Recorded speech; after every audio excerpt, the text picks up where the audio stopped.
es importantísimo que nosotros insistamos en el estudio de esa línea. El tema del pensamiento neocolonial, del pensamiento descolonial, es importante que más allá de una moda intelectual, que ese es un terrible defecto, un terrible problema, cuando se nos presentan remachar modas intelectuales con categorías intelectuales venidas de afuera y nosotros queremos atornillarlas a como dé lugar en nuestro contexto histórico simple y llanamente para estar en la cresta del debate.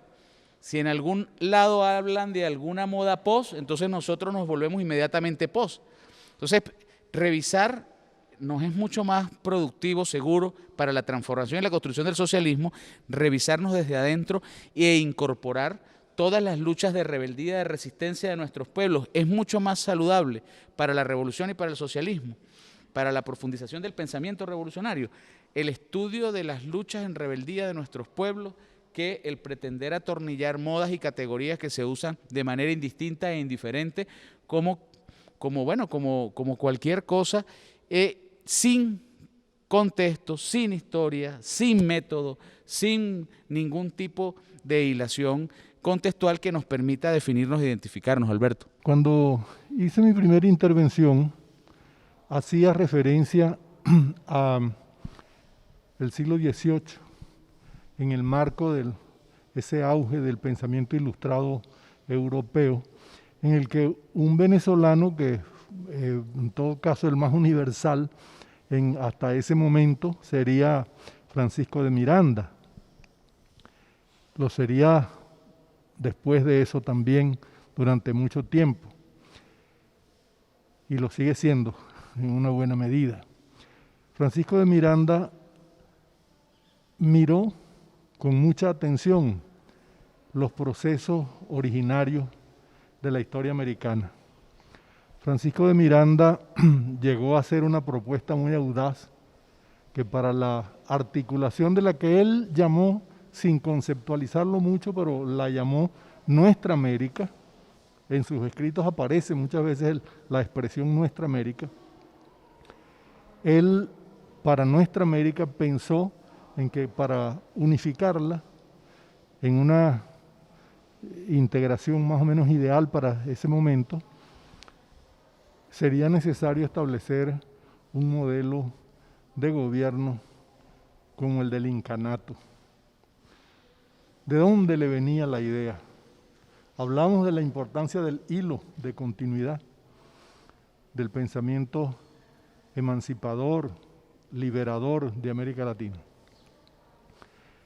Y le venía de un cronista que, siendo mestizo, se decía indígena, que se llamó Garcilaso Inca de la Vega, el que hace por primera vez una crítica de la historiografía imperial española, el que dice que escribe sus comentarios reales de los incas, llamado por el amor natural de la patria, y dice que lo hace como comento y glosa de lo que habían escrito los historiadores europeos, que o porque no sabían la lengua o porque no entendían lo que veían, la escribieron mal. Palabras de Garcilaso Inca de la Vega. Basándose en eso, que por cierto se llegó a poner en cierto auge en el ámbito europeo, un novelista francés de entonces, Marmontel, hizo un texto que se llamaba Los Incas, y era de lectura muy frecuente, y Miranda fue uno de los lectores de ese libro. Entonces, entre esa visión desde la perspectiva ilustrada francesa y desde la perspectiva indígena americana, el Inca Garcilaso decía: yo soy indio y como tal escribo. Entonces Miranda toma como referente el incanato como una posibilidad para la integración de América con un modelo de gobierno distinto que el que se tenía en el ámbito europeo y por supuesto que se había impuesto en el ámbito colonial americano, hispanoamericano. Bueno, eso nos permite pensar en los términos de otra dimensión de la historia, una especie de contrahistoria frente a la que se oficializó en la perspectiva española. Esa especie de contrahistoria es la que llamó un historiador, investigador mexicano, Miguel León Portilla, la visión de los vencidos, y la llamó también el reverso de la conquista. Es decir, la historia que se hizo desde una perspectiva de resistencia frente al modelo colonial. Es decir, el primer paso de un pensamiento anticolonial. Algunos investigadores de este tiempo se refieren a este pensamiento como un pensamiento decolonial o descolonial, usan las dos expresiones. Se ha generalizado más el término decolonial. Esto me parece importante mencionarlo porque también refiere la heterogeneidad de la sociedad americana, refiere la conflictividad de la sociedad americana desde el punto de vista de su situación de clase, pero también desde el punto de vista de su situación étnica. Un pensador peruano también, que fue uno de los grandes referentes para el siglo XX y sigue siéndolo, José Carlos Mariátegui, señalaba que la historia de América tenía que verse desde una peculiaridad muy distinta, porque las repúblicas americanas se habían forjado en unas luchas frente a unas sociedades conformadas a partir de una conquista. Ahí está otro elemento del pensamiento decolonial. Martí lo había señalado a finales del siglo XIX, Mariátegui lo hace en el primer tercio del siglo XX, y en los años 60 y 70 lo retoma un pensador que ya mencionaba Gerardo, que es Roberto Fernández Retamar, por ejemplo. Pero en el trayecto hay uno de los pioneros de ese pensamiento decolonial, que es Aníbal Quijano, que escribe un célebre trabajo que se llama La colonialidad del poder, y después hará otro, La colonialidad del saber. En este segundo aspecto entramos nosotros, porque la reproducción mecánica de enfoques hechos desde una historiografía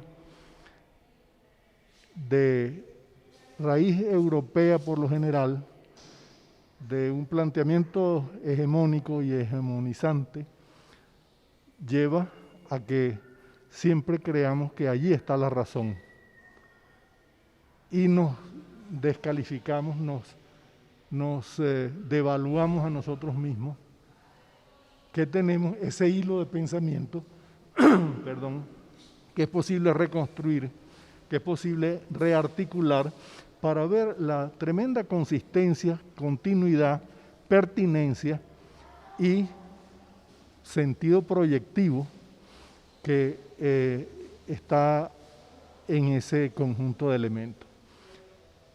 De modo que hay un pensamiento de resistencia, hay una historiografía alternativa y hay un pensamiento decolonial en proceso evolutivo, al que se le ha puesto un nombre en estos últimos tiempos, pero ya viene evolucionando desde entonces. En el momento de Miranda, que detona una propuesta independentista, y le llaman el precursor y todo esto, en ese caso se había dado cuenta de los componentes de esa historia de resistencia alternativa y estaba apoyándose en eso para un proyecto, para su proyecto. Menciono esto porque eso lleva a que después se comience a revisar la visión indígena de la conquista de una manera más sistemática. Eso lo comienza a hacer León Portilla con mucho rigor, pero ya tenía algunos antecedentes. Por allá en 1810 26, en su repertorio americano, Andrés Bello recogía elementos que, siendo de referencia importante en el caso mexicano, Chimalpain, por ejemplo, decía, ahí está el inicio verdadero de las letras de América, de la América independiente posible, decía así. Y eran unas crónicas indígenas. La voz indígena se visibilizaba por primera vez y se proponía como inicio de un pensamiento de tipo diferente que abonaba, coadyuvaba a un pensamiento emancipador. Bueno, ese seguimiento yo creo que es importante porque en el tiempo actual entonces se suele hablar de, en este momento, con mucho entusiasmo, y yo creo que está bien, de un pensamiento decolonial. Una investigadora boliviana que se llama Silvia Rivera Cusicanqui, muy crítica frente a esas formulaciones, dice, yo prefiero seguir diciendo un pensamiento anticolonial. Decolonial suena, dice ella, como que se quiere atenuar el sentido de la resistencia. Silvia Rivera Cusicanqui es de ascendencia indígena, por supuesto. Y ella está inscrita en esa perspectiva de resistencia a la que hice alusión antes. Pero un venezolano, colega, amigo, que ya no está, que fue Luis Bigot, pensaba en una perspectiva desneocolonial. Porque su planteamiento era, no estamos en la colonia. En la colonia, por ejemplo, la educación la llevaban el Estado apoyado en la Iglesia. En la actualidad la llevan a veces el Estado, a veces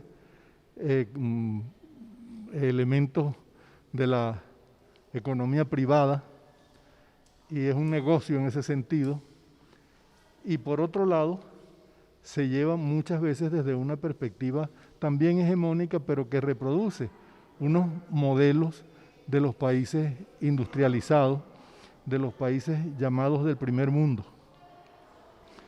En consecuencia, se sigue reproduciendo el mismo problema, pero con todos los agravantes que tiene el que sea una educación orientada por las apetencias, por la voracidad y por la vocación de dominación de unos sectores que se acostumbraron a ser dueños de estas realidades desde una perspectiva de grupos, de élite, de minoría dominante. Esa perspectiva entonces llevó a Luis Bigot a que hablara de la necesidad de formar una pedagogía de la desneocolonización. Es decir, trayéndolo a la realidad inmediata que tenemos en los países de América Latina y que tenemos de manera particular todavía en nuestro medio. Esto me parece importante porque hacer un trabajo formativo tiene que pasear por todas estas variables que hemos estado mencionando. Un momento, a propósito del elemento étnico que mencionamos antes,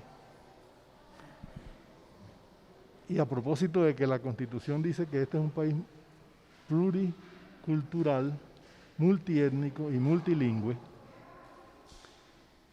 y esto es muy importante que se reconozca porque es un criterio de inclusión, es un criterio de aceptación de la heterogeneidad como parte de la realidad. No es esconder, ocultar, invisibilizar los sectores que no son criollos, que no son hispanos, hispanoamericanos. Están visibilizados, están referidos allí para que se puedan incluir con amplitud y en igualdad de condiciones. Este planteamiento me parece importante porque allí se manejó una especie de formulación como un comodín, que era la idea de todos somos mestizos. Eso invisibilizaba la presencia afro-venezolana y la indígena. Entonces venía a ser como una síntesis ideal que se presentaba como la solución de todos los problemas. Aquí no hay racismo, por ejemplo, una frase que se escuchaba con mucha frecuencia, pero que ha sido desmentida por las acciones muchas veces terribles de los últimos tiempos, en donde el racismo se ha puesto, se ha visibilizado con violencia y con crueldad en las calles. Ese planteo es vuelta a lo que Alirio mencionaba del perro cochino.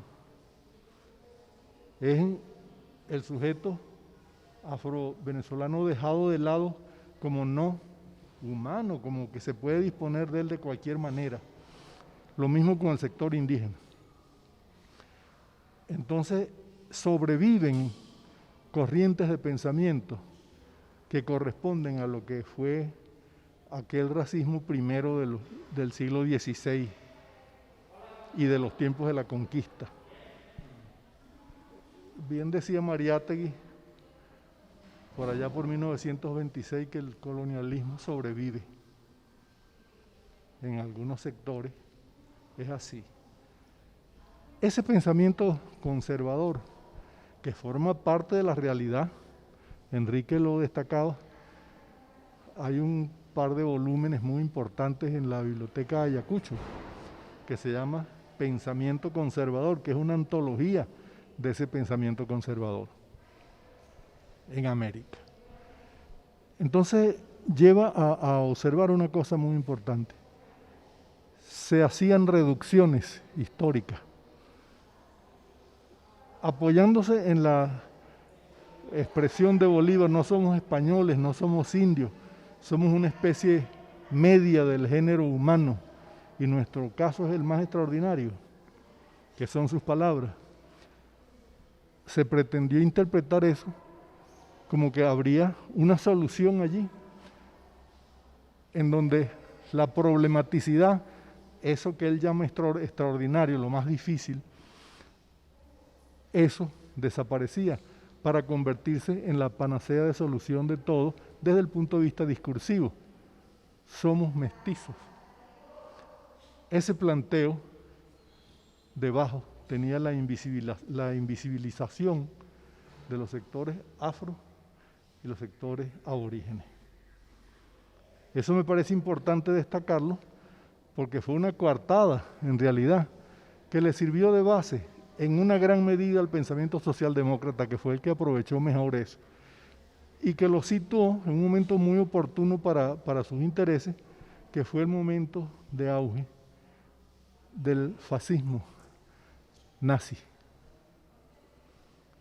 Ese momento en que se decía la raza aria es la raza más adelantada, la más importante, ¿verdad? Y las demás son subalternas, son inferiores. Frente a eso, el pensamiento, para entonces de avanzada todavía, dijo: no, es que somos mestizos, nosotros tenemos componentes de todo, y trató de democratizar el discurso mediante ese mecanismo, sin darse cuenta, o quizá dándose cuenta, de que se excluía sectores muy importantes, sobre todo en países que tienen una muy densa población aborigen, como el Perú, como Bolivia, o algunos de los países centroamericanos, y Guatemala, por ejemplo, o el propio México, que tiene una importante población indígena también. En Venezuela es más pequeña, pero es importante porque también nos ha legado muchísimos elementos de nuestras formas de vida, de nuestras tradiciones, de nuestra cultura. Dos, desde la arepa hasta los nombres de los espacios que habitamos, empezando por la capital, que tiene un nombre en lengua indígena, que es Caracas, que no es poco. Entonces, estos elementos forman parte de una lectura necesaria para confrontar con las visiones reduccionistas. Hay unas culturas de resistencia, hay una historia de la resistencia que son complementarias, que son fundamentales, que son de una radical y muy necesaria urgencia de recuperación como parte de nuestra historia, porque es la historia que de lo étnico pasa a lo social, a lo de clase. El subalterno que nombran los pensadores, entre otros que están en la línea del pensamiento decolonial, ellos tienen un punto de referencia muy importante, que es una investigadora que se llama Gayatri Spivak, de la India, que también han estudiado esos problemas. Ella se planteaba en un trabajo célebre: el subalterno habla. Uno tiene que agregarle desde América Latina otros elementos. El subalterno piensa, siente, habla. Piensa, siente y habla. La historia que recoge la visión de los vencidos, el reverso de la conquista, y se refiere a las voces postergadas de los sectores que la teoría del mestizaje lateralizó, dejan clara constancia de que allí hay una historia otra que hay que tomar en cuenta, porque sigue existiendo, porque sigue siendo activa, porque sigue sintiendo, pensando y hablando. Escuchando a Alberto, pensaba yo, Alirio, el que reúne esa gran cosmovisión en nuestra realidad concreta, en nuestro tiempo histórico, es Chávez. Pensaba yo Chávez como un gran impulsor, propulsor, insistente en el estudio de nuestra venezolanidad, de nuestra historia, un gran estudioso de la historia, pero además un gran estudioso de nuestro origen, de nuestra formación, de nuestra razón como venezolano. Recoge entonces Chávez esa bandera de lo descolonial y eso lo sumaba. No hay posibilidad en un socialismo si no es desneocolonial. Es decir, allí hay un axioma. No se puede construir un socialismo ni del siglo XXI, ni del siglo XXII, ni de ningún siglo, si no hay un pensamiento desneocolonial. Y es una ruta que más que una moda, lo acaba de explicar claramente Alberto, es una ruta que nosotros debemos seguir, pero además profundizar, estudiar, hilar, sistematizar de forma muy coherente. Ya hay cantidad de referencias que se han dejado el día de hoy para un plan de formación en una escuela nacional que incorpora a todos los participantes del Congreso Bicentenario de los Pueblos, pero que además está adscrita al sistema de formación socialista. Requiere entonces que nosotros profundicemos y vayamos construyendo los contenidos de esa historia de las ideas, de esa historia del pensamiento nuestroamericano, a través de inclusive cómo nosotros aterrizar todo este legado, toda esta construcción, todo este debate en un sistema, pero además en un espacio que nos permita nuclearnos para seguir avanzando y profundizar. Es una exigencia histórica de este tiempo que esta escuela de formación y el Sistema Nacional de Formación Socialista oriente las baterías hacia el estudio de la mirada nuestra y de lo desneocolonial, de lo decolonial. Son elementos asociados indisolubles, Alirio. Te dejo dos cosas, lo de Chávez y lo del socialismo. Si no es desneocolonial, no hay posibilidad de construcción socialista. Esta caminata que estamos haciendo desde que comenzamos tiene, decían ustedes, un hilo conductor. y no podemos perder de vista, suscribiendo todo lo que se ha dicho, no podemos perder de vista lo que ha sido también la dominación en términos políticos. Aquí hubo, en la primera mitad del siglo XX, hubo un liderazgo en América Latina antiimperialista. Un liderazgo, me voy a referir puntualmente a este, un liderazgo que luego se plegó al imperio norteamericano. Y generalmente se le pone a eso un punto de quiebre, una referencia. Es decir, ¿cuándo ocurrió que Allá de la Torre, cuándo ocurrió que Betancourt, cuándo ocurrió que José Figueres, que Luis Muñoz Marín dejaran de ser antiimperialistas y se convirtieran en aliados del imperialismo? Entonces se dice, no, que en la Segunda Guerra Mundial todo el mundo asustado con los alemanes. Entonces resulta que estos líderes, originalmente antiimperialistas, y además cacareadamente antiimperialistas, ruidosamente antiimperialistas. ¿Cómo ocurrió? No, es que con el miedo al peligro alemán, resulta que la gente se encantó con el pensamiento de Roosevelt. Estoy hablando de Franklin Roosevelt, que era familia del otro, del hombre del garrote, era familia de Teodoro Roosevelt. Se encantaron con el pensamiento de Roosevelt, de Franklin Roosevelt, comenzaron a delirar con la Carta del Atlántico, y entonces por ese camino iniciaron el trayecto a una alianza con el imperialismo norteamericano. Tú puedes fabricar la argumentación que tú quieras argumentar, pero yo quiero hablar del fenómeno. ¿Por qué nos ha ocurrido? Justamente porque existe el pensamiento colonialista instalado, y no solamente en un espacio de la cultura nuestra, sino en los espacios de la gente que investiga, que escribe y que produce pensamiento. Estoy hablando de los intelectuales. Si no hay un multiplicador del pensamiento del imperio y de la oligarquía más eficaz que el propio pensamiento que se encuentra esparcido entre la intelectualidad. Estoy hablando de la intelectualidad nuestra, porque es que además ha habido experiencias también ruidosas sobre gente que se fue del campo de la izquierda para la derecha, desde 1999 para acá.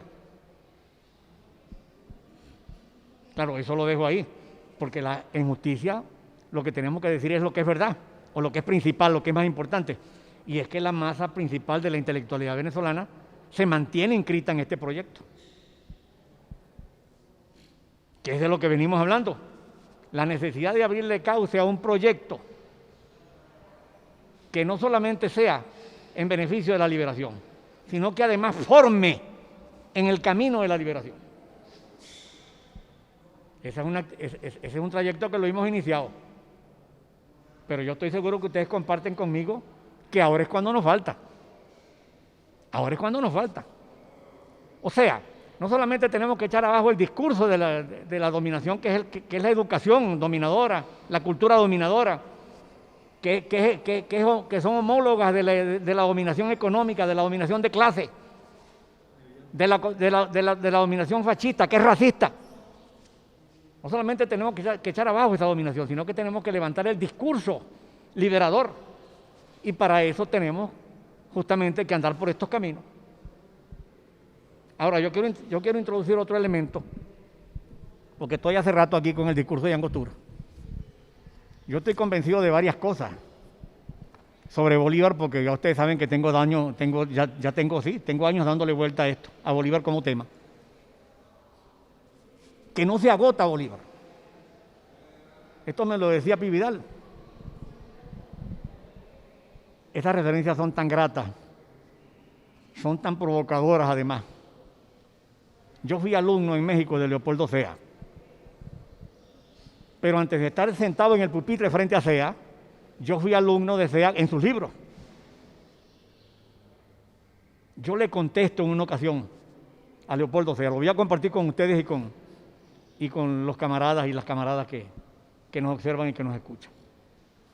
Y en una oportunidad le hice este comentario a Sea. Enrique, Sea era un hombre de ojos claros, como los míos. Los míos un poco verdosos, los ojos de él azules. Tenía unos ojos de mar, como yo le decía, a veces medio mamándole gallo, pero acariciándolo, pues, ¿no? Le conté a Sea esto en una ocasión, al maestro Sea. Se le mojaron los ojos, hermano. Se le mojaron los ojos. Claro, yo había compartido mucho con Sea, ya en este momento, de mi tiempo en México.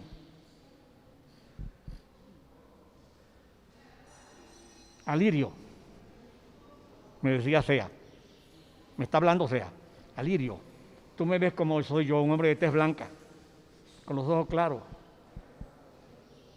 pero yo tengo un indio por dentro, Alirio. Me estoy recordando de León Portilla, que tú vienes hablando del maestro León Portilla, que también lo conocí, aunque lo conseguí a finales, pues ya prácticamente en el jugo que le quedaba, pues.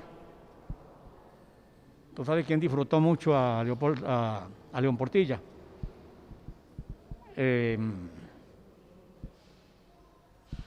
hombre de la revista... No, el venezolano. El gordo... Bueno, sigamos porque no podemos detenernos mucho ahí. Pero en todo caso voy a introducir esto. Yo estoy convencido, como decíamos ahora, hablando de un grano de maíz y hablando de Tomasito, de Tomás Borges, y este libro que es de alguna manera una reconstrucción de sus conversaciones con Fidel.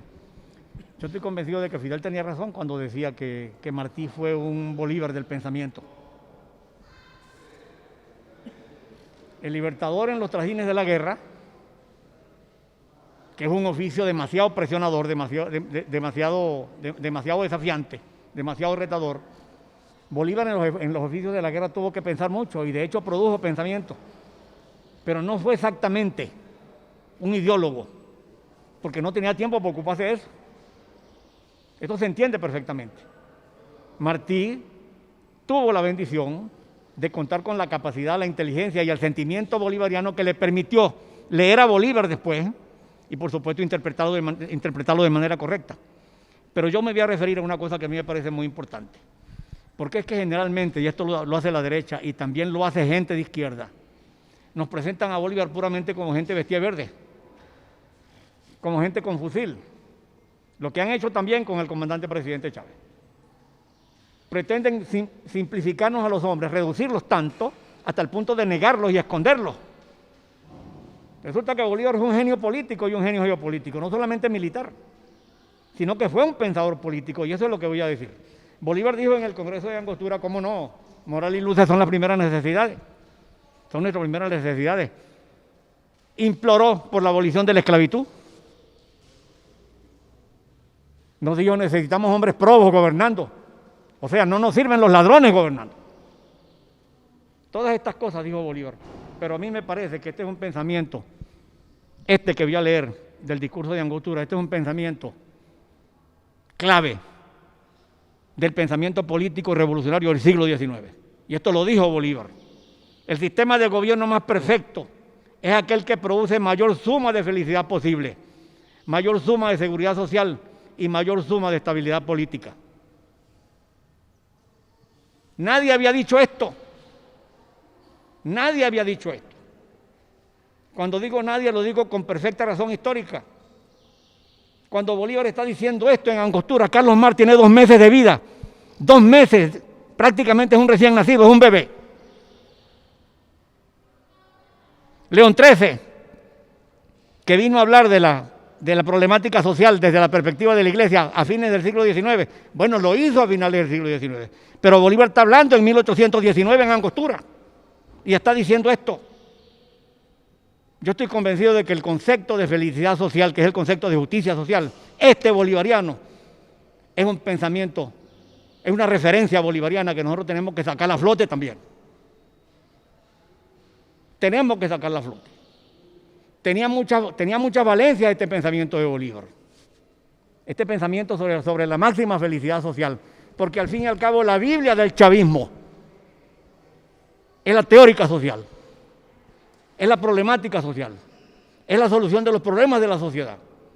Este proyecto tiene de todo y todo nos encanta, pero es por encima de todo un proyecto político con una profunda raíz social que vino, entre otros, de Bolívar. Aparte de que Chávez se encargó, como digo yo a veces, de recoger todo ese pensamiento, yo creo que de Cristo para acá, pues, desde Jesucristo para acá, todo el pensamiento social y político, pues, renovador, transformador, revolucionario. Entonces, esto me parece a mí demasiado importante, me parece demasiado importante, porque es una forma de salirle al paso a esta otra prédica, una prédica que no consiste ya en esconder la figura, esconder al líder, esconder al dirigente nuestro, sino que es más bien minimizar su mensaje, minimizar lo que dijo, restar importancia a lo que dijo Bolívar. Y entonces aquí hay intelectuales que se reclaman de izquierda y entonces andan hablando de Bolívar como presocialista. Miren, yo me permito ponerle cuestionamiento a eso, hacerle cuestionamiento a eso. Ustedes disculpen. Yo creo que en el chavismo la gente me entiende. ¿Cómo es eso que Bolívar es presocialista? ¿Cómo es eso? Claro, si nosotros nos ponemos a moldar los líderes nuestros con el esquema europeo, tú podrías decir, no, es que eran socialistas utópicos. Es la eterna búsqueda europeizante, esta, eurocéntrica, esta de buscar en el pensamiento colonial las claves para explicarnos a nosotros mismos. Entonces, ¿cómo es eso de que Bolívar era, o que Simón Rodríguez era semisocialista? Por Dios. Simón Rodríguez es el hombre que nos planteó el aprender haciendo. O sea, Simón Rodríguez es el primer hombre que le dijo a estos pueblos en estas tierras que el trabajo es un elemento de construcción de la personalidad y de las sociedades. Entonces, Simón Rodríguez, semisocialista o presocialista, ¿qué es eso? ¿Qué es eso? Eso es como esas historias de que en lugar de llamar a los países pobres o subdesarrollados o países dependientes, entonces ahora a todos los países los llaman países en desarrollo. Por Dios, hay que preguntarle a los haitianos si ellos creen que Haití es un país en desarrollo. ¡Santo Dios! Este es el lenguaje tramposo del sistema, pues. Porque el sistema tiene un lenguaje tramposo, que por cierto se me ocurre con el planteo de ustedes, que es forzoso que en este camino traigamos a alguna gente. Nosotros tenemos lingüistas, tenemos filólogos, tenemos gente que se ocupa de la lengua. Porque el primer camino para engatusar a la gente, para engañarla, para entramparla, es precisamente este lenguaje, el lenguaje del sistema. El lenguaje del sistema. Este concepto de felicidad social máxima, que por cierto, Bolívar no ha terminado de hablar de estos conceptos, el concepto de la máxima felicidad social, de la suma de seguridad social y de la suma de estabilidad política, no ha terminado de hablar de eso, y entonces está hablando de que necesitamos un sistema signado por la estabilidad y por la seguridad. Alguna cosa que tú has oído los profesores universitarios de los que te hablo. Ustedes los han oído. No, es que la gobernanza. No digo la vulgaridad porque no puedo decirla frente a la cámara, pues. Entonces andan hablando de la gobernanza. Están colonizados. Están colonizados desde antes, están colonizados desde después y están colonizados ahorita. La gobernanza. O sea, apelando a conceptos que son manufacturados precisamente en los países céntricos capitalistas. Me niego a llamarlos desarrollados porque ya sabemos que el capitalismo no es desarrollo. ¿No? Bueno, hasta aquí lo dejo. Pero planteo esto como una vertiente muy importante. Vamos a estudiar qué fue lo que dijo Bolívar. Vamos a detenernos ahí. No nos conformemos con repetirlo. En este concepto de la máxima felicidad social hay muchos componentes, por supuesto, no voy a abundar en este momento en ello. Hay muchos componentes que tenemos que profundizar. Este era un concepto de la máxima felicidad social, que estaba cargado de ética, que estaba cargado de moral, de principios, de valores. El propio testimonio de Bolívar como persona y como líder político militar, en definitiva, es el primer elemento de análisis que tenemos a la mano, pues. Pero además el concepto de justicia de Bolívar, que se basaba, que era el sostén de la pirámide social. Bolívar decía, la justicia es la reina de las virtudes republicanas. Lo dijo en Angostura. No tengo tiempo de buscarlo ahorita aquí, ¿no? Es la reina de las virtudes republicanas y para Bolívar no podía haber libertad, no podía haber igualdad y no podía haber fraternidad si no existía la justicia como soporte de todo eso. Les insisto, esto lo dijo el caraqueño, o sea, esto lo dijo Bolívar, esto lo dijo Simón Bolívar, Simón José Antonio de la Santísima Trinidad. Esto hay que estudiarlo. Los eufemismos, la forma como el pensamiento dominante, como el pensamiento colonial, hegemónico, como desde los centros imperiales, como desde los centros hegemónicos del pensamiento, se pretende desfigurar la realidad para que sea más potable. Entonces nos enganchan, nos ponen unas trampas y nos enganchan en unos cepos como el del mestizaje, como el de la gobernanza, como el de los relatos post, para explicar la explotación, para explicar la esclavitud, para explicar el conflicto de clases, la confrontación de clases, cómo desde los eufemismos nos desfiguran y desde la mediática, resaltaba Alberto, y cómo desde la mediática, usando estos eufemismos, han terminado de colonizar el pensamiento y además ahora simplificarlo a la mínima expresión casi que de tirajes titulares. No puede haber profundización de una mirada más allá de 147 caracteres y entonces yo me conformo no solo ya con el eufemismo, sino además con la reducción en extensión del mensaje. Es decir, es todo un entramado sublime y delicado para apretar el cepo cada vez más hasta dejarnos sin pie. Es la estrategia de los centros imperiales, es la estrategia del pensamiento hegemónico, es la estrategia de la derecha. Tu visión, Enrique, sobre el debate y sobre lo que han planteado, bueno, decía yo, maestros de maestros. Hay un hilo, León Portillo, Leopoldo Sea, Francisco Pividal, Fraginals, Alberto Rodríguez Carucci, Alirio Liscano. Es decir, se consiguen las historias y se enlazan para construir un pensamiento rebelde, revolucionario. Gerardo, apuntas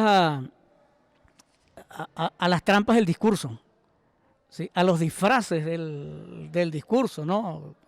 Con la que la mediática internacional, a partir de eso que se llaman los fake news, ¿sí? Las posverdades, que ahora en el término de la telemática lo tomamos así, ¿no?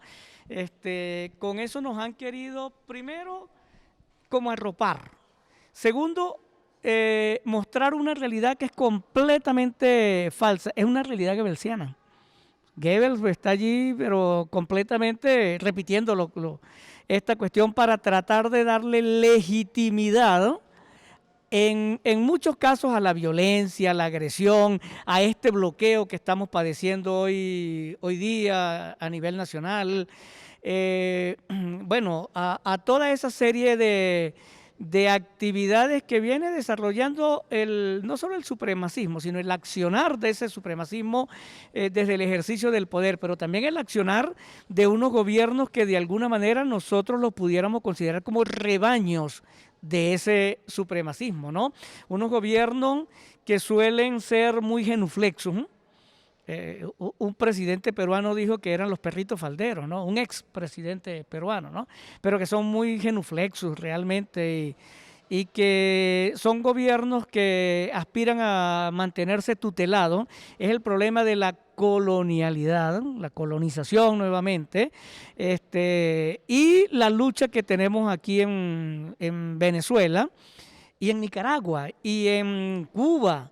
Es decir, lucha de distintos pueblos contra esa neocolonización que se pretende imponer.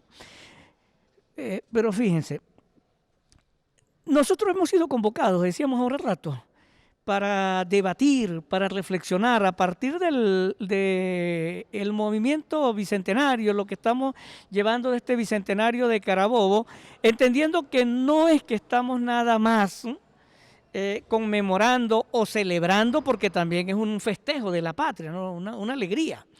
No solamente estamos conmemorando la batalla de Carabobo, sino una serie de hechos y de momentos históricos que se vienen concatenando a través de los años, que no es una mirada parcelada, así como compartimento estanco, lo que tenemos que ver nosotros la historia. Ya estaba leyendo ahí Alirio, el Congreso de Angostura, el discurso de Angostura en el Congreso de Angostura 1819, febrero de 1819. Es un resumen del pensamiento de Bolívar magnífico. Exactamente. Hay que leerse todo lo que uno pueda de Bolívar, pero el que esté apurado por conocer rápidamente qué era lo que Bolívar pensaba, que lea a Bolívar en Angostura en 1819. Alirio, exactamente, a comienzos de 1819, porque a finales de 1819 Bolívar regresa de los triunfos de Boyacá, del triunfo de Pantano de Vargas, regresa a Angostura y se instala o se funda la República de Colombia.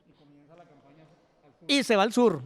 Que es lo que digo en los momentos, los distintos momentos históricos. Son momentos históricos que se vienen, pero incluso podemos ir un poquito más allá. 1817, si la memoria no me falla ahorita, me corrigen allí. 1817 se confiscan las goletas Libertad y Tigre. Y 1818 Bolívar mantiene además ese discurso epistolar con el enviado, con Irving, ¿no? Un discurso fabuloso en donde le llega... Esas goletas llevaban armas para los realistas. Estaban navegando en el Orinoco después que Bolívar había decretado un bloqueo en las aguas del Orinoco. Así es, estaban llevando pertrechos militares a los realistas. Y Bolívar se niega a devolvérselas.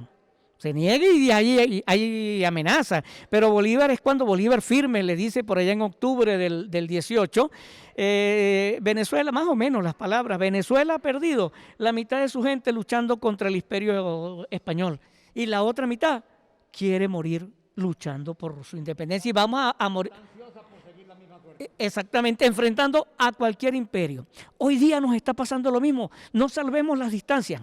La revolución bolivariana está enfrentando una situación difícil, delicada, que ha sido creada, impuesta por ese supremacismo económico y militar. Por supuesto, sí, inicialmente, pero también por ese supremacismo del pensamiento que viene más o menos, que es muy mediático, pero que se ha organizado desde lo que este escritor indio Miskapankaf, más o menos así se pronuncia, él denomina como la trampa del pensamiento de la modernidad, porque dice que nos metieron en el pensamiento de la modernidad, que es un pensamiento europeo, pero nos metieron a todo el mundo cuando todo el mundo no tenía el pensamiento de la modernidad.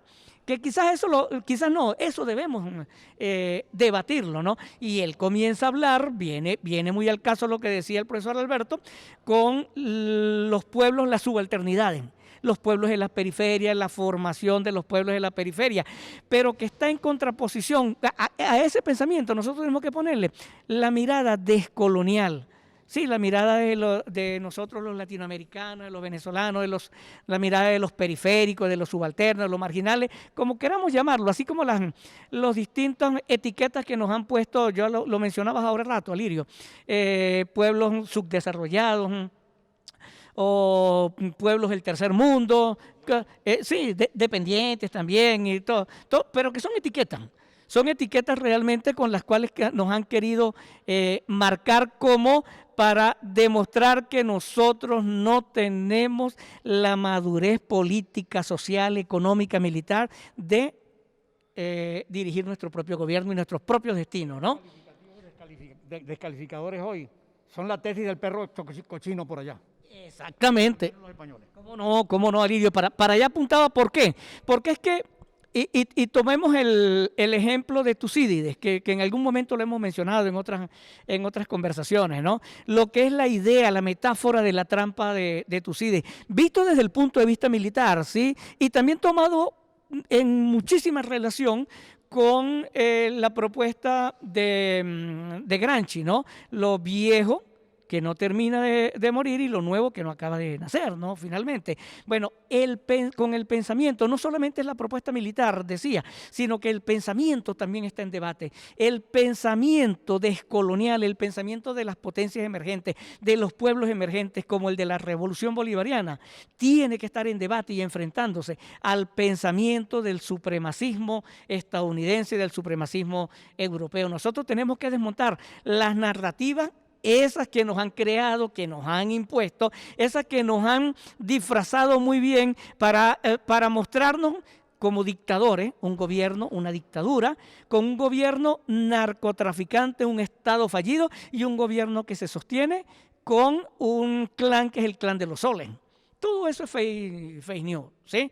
Y se le ha dado respuesta, ¿no? Tú decías que buena parte de la intelectualidad venezolana sigue del lado de la izquierda. La cuestión es, ¿qué estamos haciendo nosotros? No para defender la revolución, sino y para consolidar esta revolución. ¿Qué estamos haciendo nosotros para darle de respuesta a ese pensamiento conservador, a ese pensamiento de la derecha, no solo venezolana, sino internacional? Y quiero ir para comenzar a cerrar, para comenzar primero, ¿no? Es el cierre, ¿no? A lo que sería la idea de sublevación, quizás la primera transnacional que tuvimos en el país fue la guipuzcoana. A lo mejor estoy equivocado con esto, ¿no? Pero la guipuzcoana, así como después estuvo también allí el sistema, las compañías que se crearon con el sistema de lo que llamaron la trata, la cuestión de los esclavos y la cosa, ¿no? Pero la guipuzcoana fue posiblemente, por lo menos en Venezuela, la primera transnacional que llegó aquí a nosotros, porque era un monopolio y todo tenía que comercializarse con ella, ¿no? En ese sentido. ¿Por qué me refiero a esto? Porque las sublevaciones que comenzaron a partir de la guipuzcoana, es decir, fue contra su monopolio. Quizás no eran, ya lo decía el profesor Alberto, lo anotaba ahora rato, no eran sublevaciones o rebeliones de independencia, sino contra ese monopolio. El caso de el Sambo Andresote, el caso de la sublevación en el Tocuyo, en San Felipe el Fuerte, después de Juan Francisco de León, creo que fue en Barlovento. Es decir, una serie de sublevaciones que a lo largo del siglo XVIII fueron alimentando la idea de rebeldía en este continente, ¿sí? Por lo menos en este territorio, en el continente también, en otro lado, pero en el territorio de lo que va a ser Venezuela, ¿sí?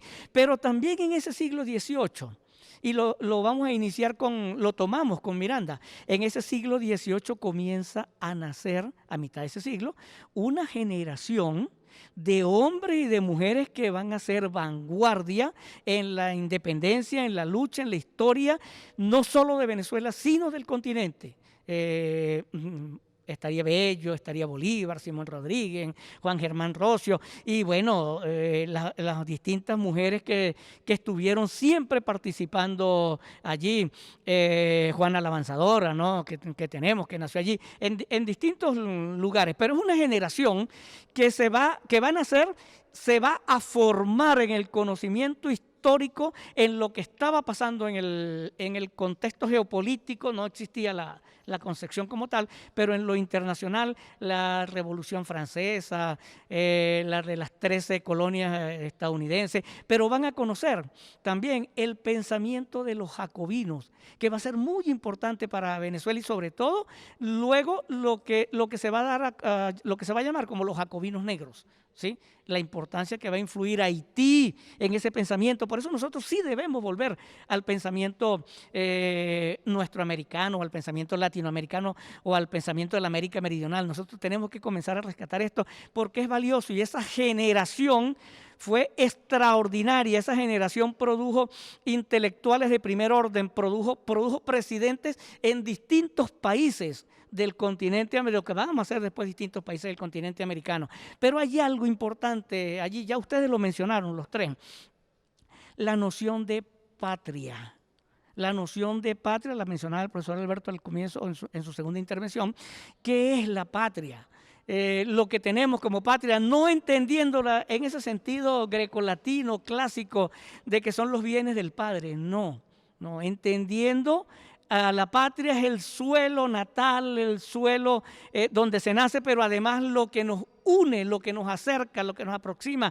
Tenemos un mismo idioma, impuesto o no impuesto, una misma creencia religiosa, una cercana creencia religiosa, una cosmogonía.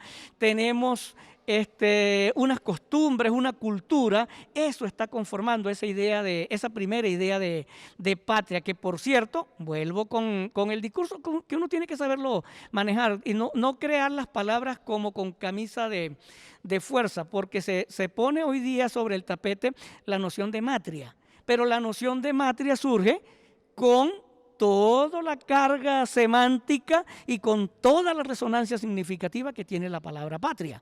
Entonces, yo creo que con eso debemos tener cuidado. No es que es malo, quizás no es que sea malo, y dentro de 50 años va a tener otra significancia y se va a retomar, seguramente que sí. Pero quería resaltar que esa generación que Pedro Graces llama la generación de la independencia, no únicamente Pedro Graces, pero la llama como generación de la independencia. Esa generación es la que va a apuntalar los cambios y las transformaciones militares y de pensamiento en lo que nosotros conocemos como América Latina. Martí los llamaba en ese excelente artículo que tiene en el libro Con los pobres de la tierra, tiene un artículo sobre Venezuela, la visita a Venezuela, hermosísimo artículo. Y allí, entre otras cosas, está su mirada llegando, que no es únicamente el regreso a la patria de Pérez Bonalde, que es el regreso, que es lo que está diciendo el hombre que regresa a su patria, es Martí, el extranjero que está llegando a una patria que lo encandila, que lo tiene además enamorado de todo lo que está viendo y lo que está encontrando con los distintos matices que va viendo. Pero en algún momento habla del mirto y del laurel. El mirto de los poetas, de la gente que está reflexionando, de la gente que está pensando, de la gente que está escribiendo allí, y del laurel de los guerreros que han sido victoriosos. Y es la metáfora que acompaña a esa generación. Y ojo, y decía que sin salvar las distancias, esa generación de 200 años atrás se está repitiendo hoy día.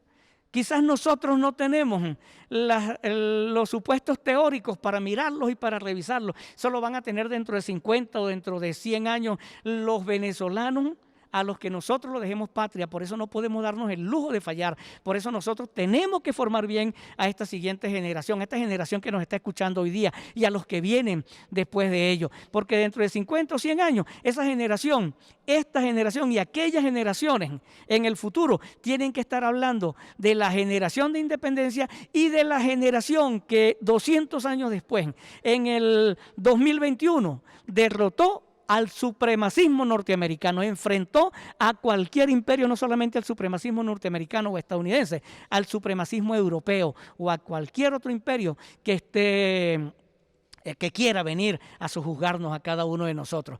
La lucha y la preparación, los análisis del discurso son muy importantes, muy importantes y son necesarios, porque a partir del análisis del discurso nosotros comenzamos a desmontarle las mentiras que preparan esas fake news y posverdades que prepara la derecha para tratar de presentarnos en el mundo como un Estado fallido, lo cual es completamente falso. Cierro con esto, vuelvo a lo de la trampa de Tucídides.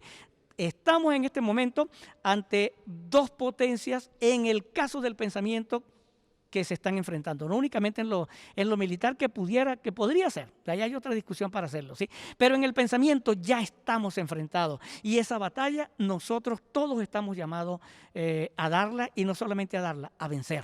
Tenemos que salir victoriosos de esta batalla. Hablando de la formación, es la formación un proceso de mediación entre la teoría y la práctica para hacer praxis, para transformar la realidad. La formación como un gran explosivo para hacer y profundizar la vía socialista, es decir, la formación desde nuestra mirada, pero además la formación como un elemento fundamental para la transformación de la realidad.